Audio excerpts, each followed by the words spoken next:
Okay. Hey, Kristen, thanks for getting a hold of me today. So, why No don't you tell problem. me a little bit about how I can help you? Yeah, I'm kind of embarking more seriously on the raw journey, and I've always been interested in kind of health and improvement, and like there's nothing that's really terrible about my health or anything like that, but I just feel that I feel it's the way forwards and it's the future, and one day this will be much more in the mainstream, and it seems like it's really gathering momentum. I just saw that Beyonce's just done a 21-day raw vegan challenge or something, so but basically it's just to get your support and just to it's sort of fine tuning really, because I'm 44, and I just want to turbocharge my health, and and also to raise vibration, to be on the next I just want to keep doing the next plateau, the next level, the next level, the next level, in a kind of holistic sense. And so obviously I'm really realizing more over time that the relationship that one's success, consummate sort of success as a human being, really is very linked to the relationship with the oral, what one is consuming, and so I'm kind of going raw till dinner, but because I'm not wanting to force it on other family members, I feel slightly kind of like a tiny bit isolated, and just reaching out really. Great. Well, I'm the guy to call because I am the lone wolf myself. Mm. Always have been. My partner Sophia, she's does mostly raw, but she Mm-hmm. finds it difficult to be 100% as Sure. well. And there's several reasons for that. It's nice to hear that you want to raise your vibration. That's basically what the raw foods is about, and that's one of the Right. challenges. Is that you Mm, actually have mm, to deal with the responsibility of awareness that mm-hmm. comes Oh, as right. That's interesting. Yeah, because I've been crying a lot. It's Yeah, like made me more sensitive to things. I'm actually going, actually, that's not okay. Why have I been putting up with that? Not in immediate, just with work thing, or, different dynamics with people. It's really interesting. It's kind of stuff popping up, and then it's like, oh, okay, is this what happens when you're sort of looking for some sort of more divine path or something? Do you know what I mean? Like, things may fall to the side. I don't know if that makes sense, but it makes a lot of sense. Your priorities shift. A lot of people are like, "Hey, let's go out and party," and you're like, "That is like the last thing on planet Earth that I mm, want to do is small talk and mm, imbibe in a bunch of weird substances and lose your consciousness." no, You know what I mean? yeah, So the yeah, old yeah, yeah, ways of like phasing out your awareness so that you can deal with life mm, is that's mm, old school.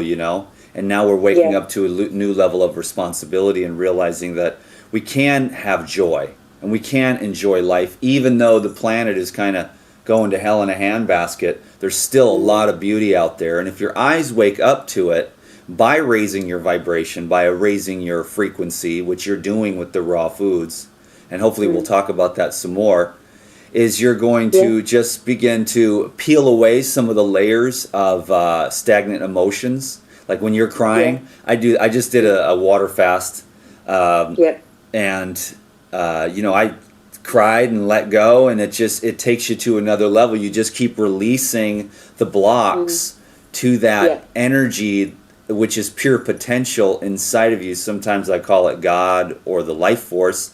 Either yeah, way, it wants to blossom, and so it's guiding everybody, but only few are listening. So I want to congratulate you, Kristen, on joining the Warriors of Light, because it's a path that we'll never regret. So how can I no, help no. you right now? Like, let's just go like to the linear of the raw foods, and maybe we'll work our way into the spiritual. Mm. Okay.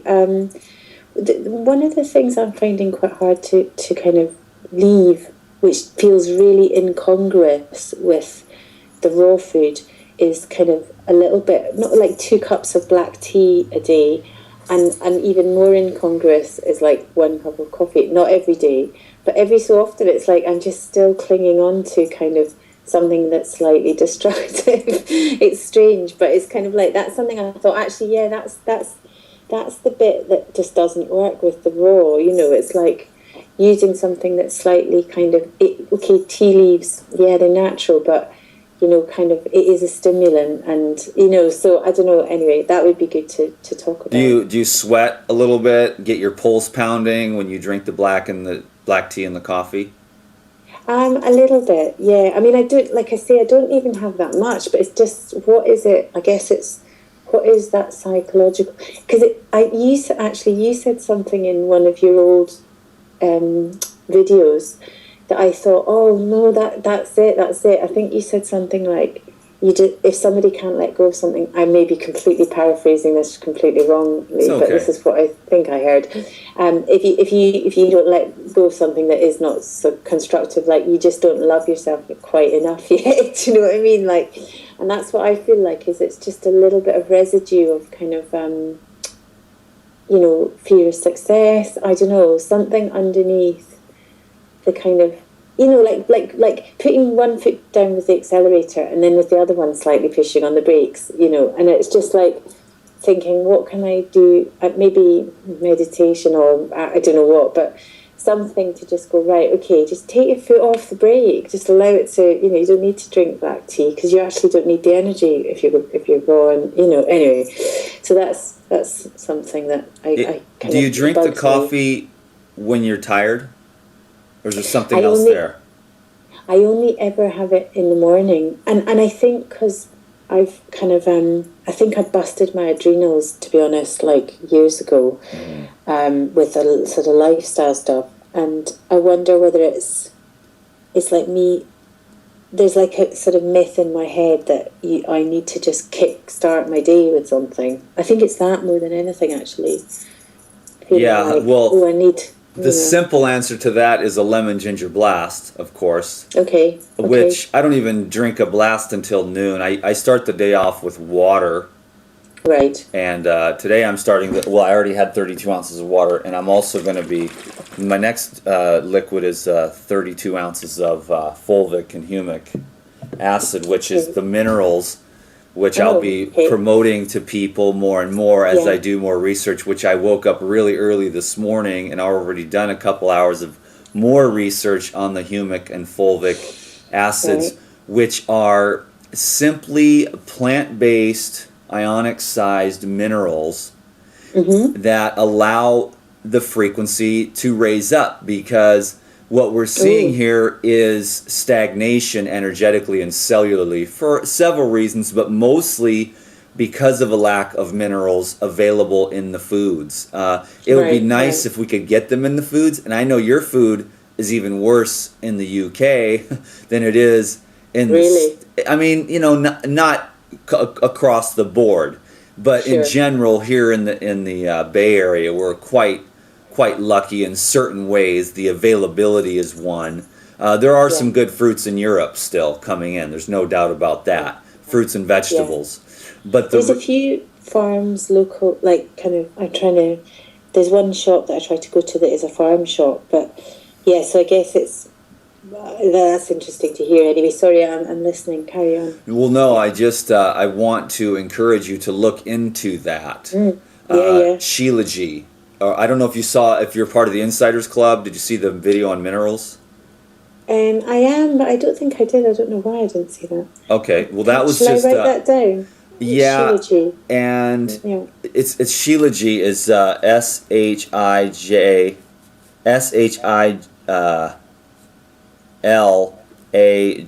How do I?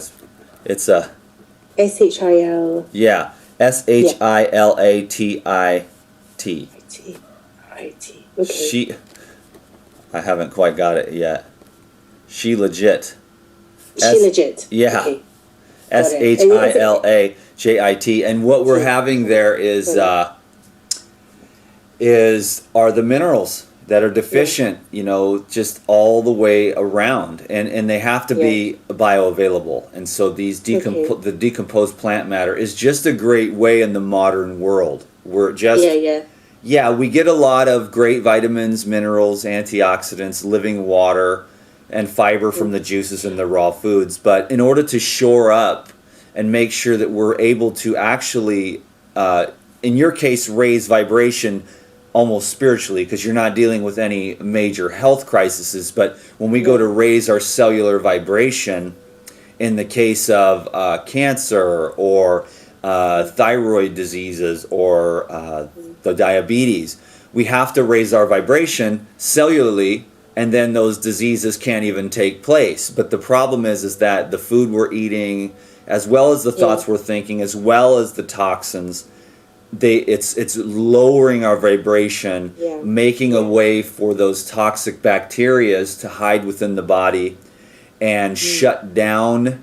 They release poisons, and they create the autoimmune diseases. So the simple answer is, or one of them at least, and that's why I did so well in the raw foods, but then really started to feel an energy expansion when I began to supplement with these humic and fulvic shilajit type minerals. So that's just one thing that's on my mind this morning, to really raise vibration, as well as the fruits.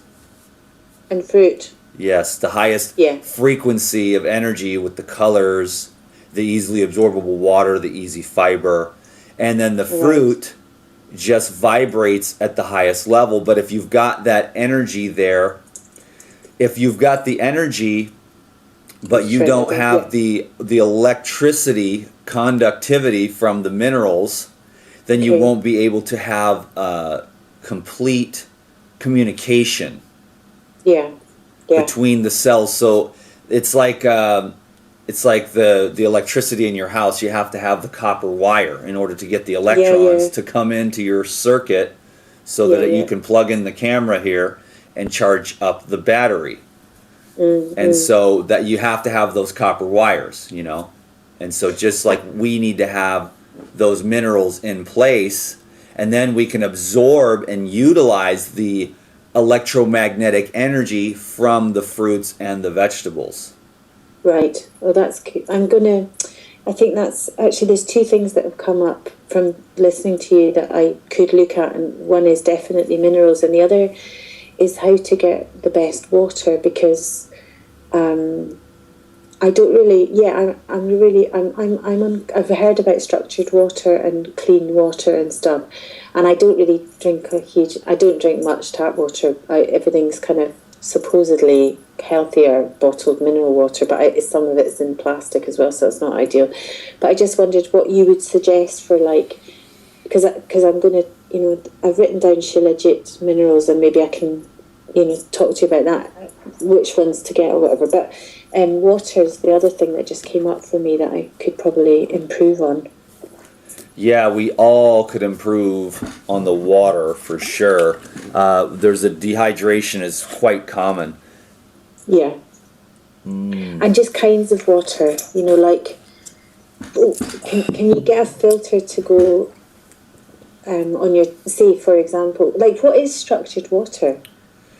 Structured water is water that's more alive when it's got a lot of bacteria in it, which the bacteria affects the structure of the water. Okay, and the heavy metals that are in the water, the fluoride, the chlorine, and it makes the water this underneath the microscope. It makes the water crystals just ugly and brown and disformed.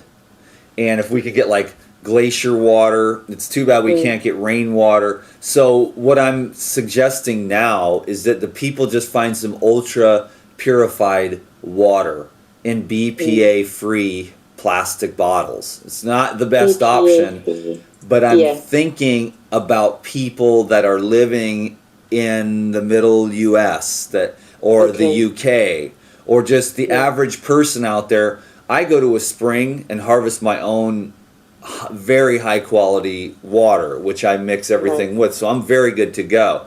If I can't get that, there's a couple of waters that I really like, and one of them is Ice Age, and the other one is Fiji. Now I know. Fiji. Do you see that? Here. You see that in the UK? Yeah. That's one of my favorite backups. If I run out of spring water in my jugs, I keep breaking the jugs, so I need to get a couple more. And plus the line sometimes can be 3 or 4 hours, so it's quite a task. And if I can't get it, and we're like sitting there waiting in line, and it's like the line is going to be 3 or 4 hours, we kind of go home and we say, well, we'll hit it again next time on our way to Harbin Hot Springs.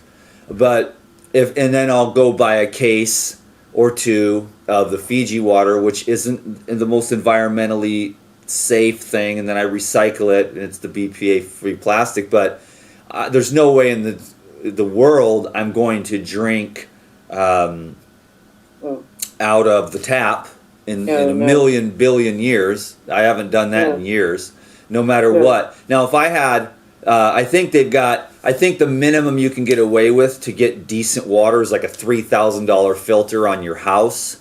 Right. Okay. You may want to look into the Kangen water machine. Kangen. Yeah, Kangen. Great. There's some controversy around that, but I think it's just the knockoffs. Because you get what you pay for. If you buy a $5,000 water purification machine that lasts 20 years, then they have the knockoff companies that are like, well, we can do the same thing for $4.99 or something, but the technology is simply not the same. And then it starts this controversy. It's like the coconut oil controversy that was started in the 80s by the companies that want to sell more junky, low-quality oils. So you got to look through it and sift through the information and make your own educated decisions. If I had 5,000, in fact, Lou said he's going to buy me one, because he sees me rinsing my vegetables in the tap water when I need to. I try not to rinse my vegetables too often, but if there's chunks of dirt on my cilantro, I've got to do that, and then I use a salad spinner to get as much of that fluoridated, chlorinated water and God knows what else, And so that's just out. And then one of the issues I want to bring up with water, just in case you ever do decide to go this route, is that if you can get a system on your house, now they're $3,000, $5,000, there's $10,000, there's $30,000, $50,000 systems for giant mansions or whatever that will do the whole house. But as far as I've heard, $3,000 is the minimum that you can spend to get a good system to do your whole house. And I don't know the quality of that machine, but then you're bathing in better water because when you're showering, you're breathing in the fluoride. Because it's small particle that way. And you're also breathing in the chlorine, which unfortunately I'm still in that state. And I have to be honest with you, that I think that's holding down my vibration personally, that I'm showering in this stuff. So my showers have gotten shorter. Baths have become non-existent for me all of a sudden, which, we used to take, it would be something we used to do as a way to connect. We would hang out in the bathtub, my partner and I, and just chill out. But now that I'm doing more research on this stuff and I'm looking at our health and I'm like, we're eating so good. We live a great life, a low-stress life, but something is just keeping us from getting to that next level of vibration.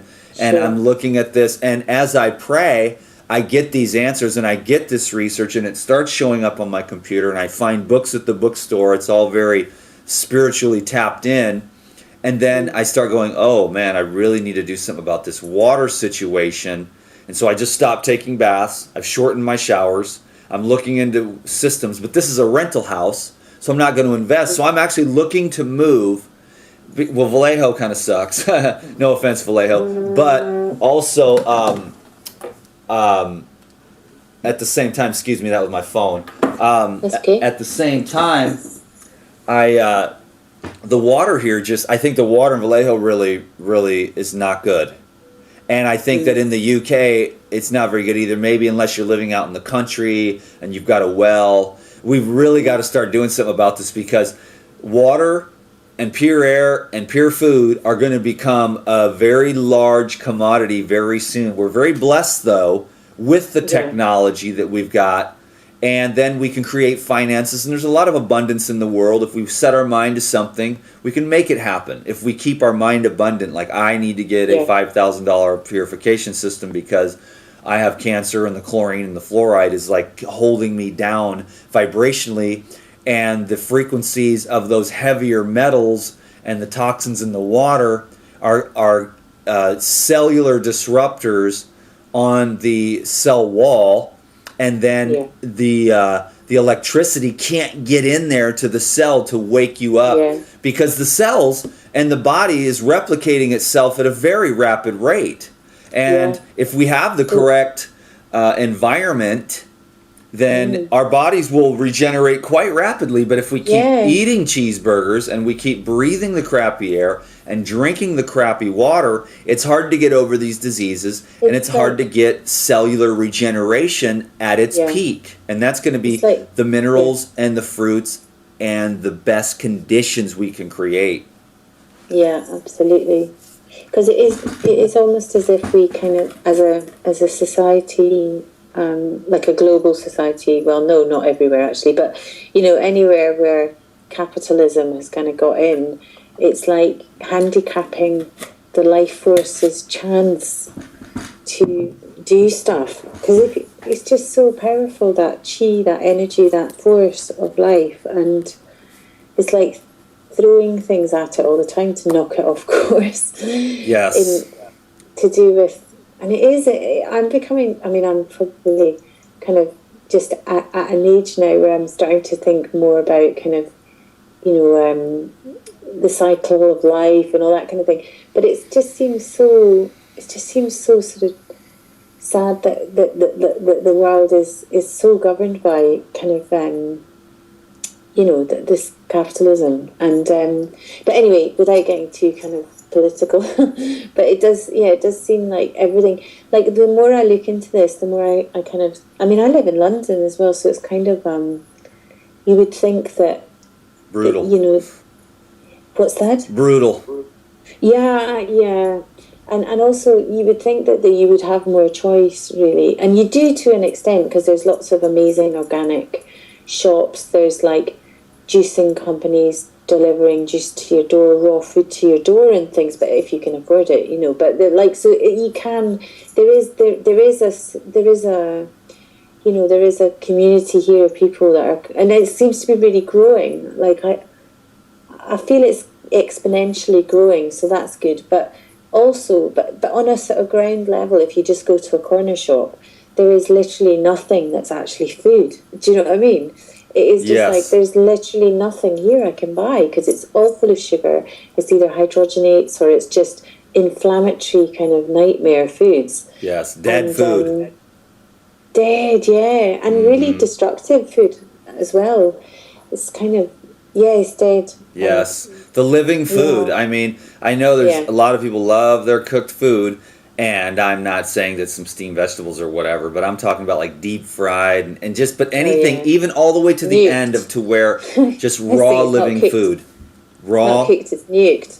Yeah, nuclear, microwaved. I mean, so there was something that you said that made me want to quote from the great scientist Alex Carroll. Said, we have created conditions which render life itself impossible. So we're killing ourselves with the conditions we're creating, and it may be helpful for the viewers here to think about the idea that we can only be as healthy as our environment. And that can mean the immediate environment, like within this room, the air purifier I've got, the essential oils to purify the air, but then there is there's the immediate environment, the local environment, and then the non-local environment. So planetarily, even astrologically affecting us. So it's important, I think, to not take things super personal, because it's a bummer when you're trying to regenerate yourself and you become very educated and you're watching yourself age, knowing actually how to reverse the aging process, knowing that your body wants to regenerate, and yet being involved in an environment that is making it very difficult, because you go outside to go do your exercise and you're looking up at the sky and you see chemtrail, and you know that those metal particulates are coming down, you're breathing them in your nose and they're getting lodged within your system. Then of course you can chelate with the humic and fulvic, but it's still slowing down the rate of regeneration. And so if you're crazy like me and your life's goal is to understand longevity, health, age reversal, and you want to create that within yourself, you know, I'm looking at, hey, I need to get into a new environment, because I've plateaued here, in Vallejo, even with the water fasting, even with the juice fasting and the 100% raw food diet, I've got to go somewhere where I can bathe in waterfalls and I'm not absorbed in breathing in chemtrails or having to drive in traffic to go get my coconuts. You know, so I'm just, I can't tell everyone, hey, just move, man, you know, because I know people have kids and businesses and jobs and roots. But I just wanted to throw that out there because you have to do the best you can with creating a local environment. Like if I was you, I would have the air purifier. I don't know if you saw that video or not, but... Oh, yes. I saw that went up, actually. I've not watched that one yet, but that's one I want to see, actually. Yeah, you may want to get one of these air purifiers here. Again, you get the quality that you pay for, but in London or New York or LA, even in Vallejo, you got to have that so that it's removing some of the sediment through those 3 different technological filters. There's nothing wrong with technology. Now, you can never beat nature, you know, but you know, if you can't be in nature, you have to do your best to mimic it and at least negate many of the harmful effects. Yeah. So, and the green juices are going to help too, but the breathing is the most important thing for regeneration. Fresh, pure air, of course, and the minerals, which, if the air was super fresh and highly ozonated, then you would be actually absorbing quite a few minerals because the dust and the soot and the pollens would all be, it would be like you'd be absorbing nutrition from the fresh air out in nature, but you're not getting that because all the soot in London is knocking that out of the way. There's hardly any trees, and really you're breathing in a lot of carbon monoxide, carbon dioxide from the other humans in the buildings and everything else. So it's getting out into the trees, walking through the trails, and just actually looking at the trees and literally consciously breathing in their energy. It helps with, at least with the some more of the etheric, that you're actually consciously connecting with the trees, consciously taking your shoes off and walking barefoot whenever you get a chance, and mimicking that return to nature by going as far into the park as you can and absorbing that while you can, because those trees are still loving you and still giving off a lot of life energy. But many of us, we're just on the concrete. We get in the car, we get home, we never touched a blade of grass or even looked at a tree or thought of it. That's so true. So that's just another thing to help raise your vibration, to start looking for nature, the flowers, the bush outside the window, and absorbing that instead of focusing on the car, the building, the glass, the concrete. Sure. And what would you, is there a particular air purifier you think is a kind of the one to get? Or well, this one here that I got, my friend gave it to me, and everyone sends me a lot of stuff, you know, and it just sat around for a while. But then I actually needed it to get paint fumes out of a room, and so I said, I'll try this thing, and I was like, wow, it works. Then I brought it in here and noticed a difference in the freshness in my room compared to the rest of the house. Oh, that's interesting. And so it's called the Air Genie, and it's on that video, and it's a really great machine. My friend designed it for his own health problems, you know, and took the best technology in these giant loud machines and compressed it into a small, little, tiny, dead quiet air purifier. And is that the same as like an ionizer, or is that different? You know, I don't really use any of the other technology, since we only have one pet and he's barely in this room, and I don't like the ozone myself. You can use it temporarily in small amounts, but I had a bad experience with ozone. So I just use the air filters and just filter more of the soot, the debris, and the larger particles, you know? Yeah. Oh, that's a huge thing in London. Large particles coming out of the diesel trucks and coming out of the cars, everywhere. And the industry that's everywhere. It's a nightmare. Our air quality, it's like when you look at the topographical maps, you see like the cities are like a cancer on the earth. Yeah, I know what you mean. Yeah, it's brown and gray. Yeah. It's rough. No, it is rough. It is rough. So I'm just thinking